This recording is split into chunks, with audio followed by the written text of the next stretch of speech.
بسم اللہ الرحمن الرحیم۔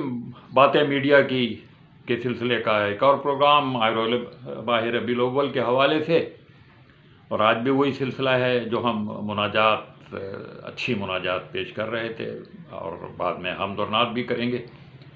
آج اس کی دوسری قسط ہے۔ مفتی محمد تقی عثمانی صاحب کو کون نہیں جانتا، بہت اچھے شاعر بھی ہیں، وہ ادیب بھی ہیں۔ ان کی ایک مناجات کے کچھ اشعار سنیے۔ الہی تیری چوکھٹ پر بھکاری بن کے آیا، سراپا فقر ہوں، عجز و ندامت ساتھ لایا۔ بھکاری وہ کہ جس کے پاس جھولی ہے نہ پیالہ ہے، بھکاری وہ جسے حرص و ہوس نے مار ڈالا ہے۔ جب یہ وہاں مکہ معظمہ پہنچ گئے حج کے دوران، تو وہاں بھی کچھ اشعار کہے انہوں نے۔ دربار میں حاضر ہے ایک بندہ آوارہ، آج اپنی خطاؤں کا لادے ہوئے پچھتارا یا پشتارا۔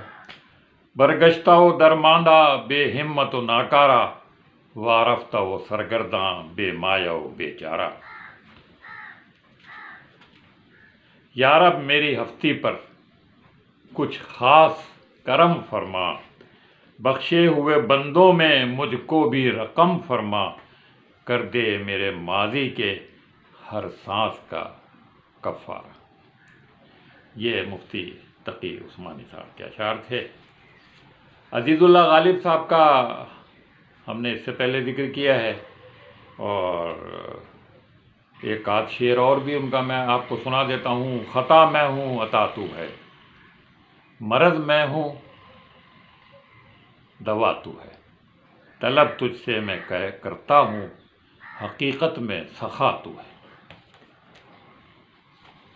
ایک اور مشہور شاعر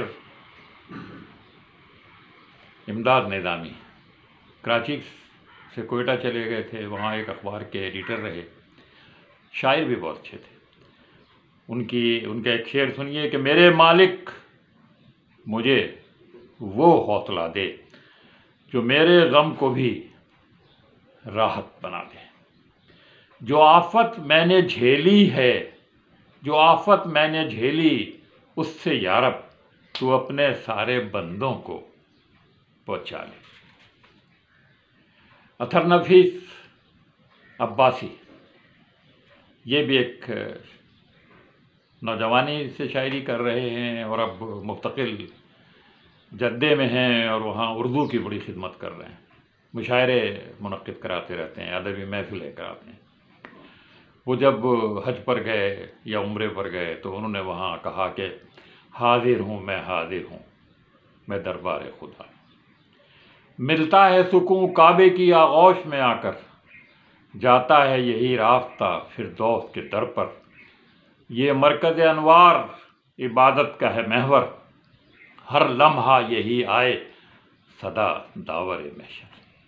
یہ اطہر عباسی نوجوان تھے، اب بھی نوجوان ہی ہیں۔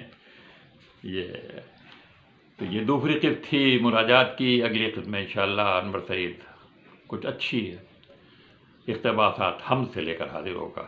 اب اسے اجازت دیجیے، اللہ حافظ۔